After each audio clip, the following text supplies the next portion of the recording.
The main problem with side ops argument is that they look at what various West African governments may want and assume that that is a representation of what people want. Why is this wrong? A few things. First of all, most of West Africa is undemocratic. The reason for this being that France established many dictatorships in order to boost their influence. In a POI, they try to mention that France has installed a leader in Africa over the last 20 years. A few things with this. Number one, what they're failing to understand is that part of French involvement in West Africa is protecting leaders that they installed 60 years ago. The key example here is Gabon, where they actually just held a job advertisement, who wants to be president of Gabon, picked Ali Bongo, and then protected him over the course of numerous coups, and protected his son when he succeeded, creating an actual political dynasty that was only thrown out a year ago after a coup d'etat. And this is kind of the story here, that when actually able to throw off the yoke of French influence, either through economic downturn in France as a result of economic problems, or as a result of economic pressure, West African countries consistently do this. And the reason they so consistently do this is because the vast majority of West Africans do not like France. Why is this? A few things. First of all, we've already mentioned this in our framing.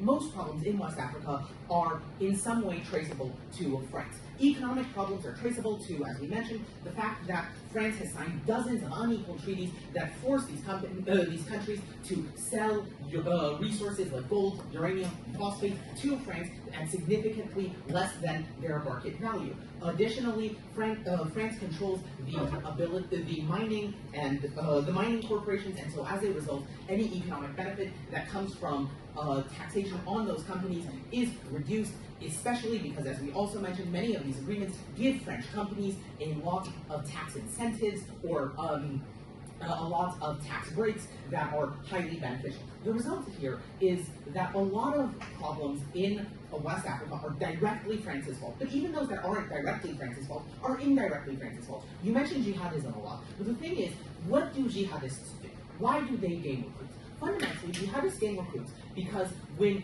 anti-establishmentarianism is on a massive rise and there isn't a clear political avenue to take that out on, people tend to turn towards extremist movements. And the fact of the matter is that the jihadists are the only ones who are actually offering a vision for how to kick out France. It's a highly violent vision that causes a lot of political instability, but when the people are desperate because they are faced with starvation or faced with France's wars, they will often turn to that. So, while on your side of the world you have a force that is fighting the jihadists, at the end of the day, every fight against the jihadists will create civilian victims, not just through deaths, but also through the tens of thousands of people that have been displaced. And what do those civilian victims do? Well, they blame France, and because they blame France, they will turn back towards jihadism.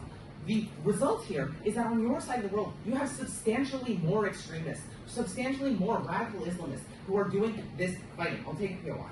How are you going to be solving the jihadist terrorists in the first place? Like, are you going to be using your African troops, or are you going to be asking for help from the Wagner group, or Here's the thing. The solution to insurgency is almost never military. Insurgencies are almost always solved through economic help that can only, and by stemming the tide of people who are leaving, who are joining the insurgents because they see no other option. The fact of the matter is, on your side of the world, you create a steady stream of people who want to join jihadist groups, whereas on our side, with France leaving, removing this military influence, and crucially, allowing and unlocking West Africa's economic potential, we are able to solve these problems of jihadism significantly more efficiently. Now, their main argument is on fighting terrorism. I've already addressed this in this rebuttal.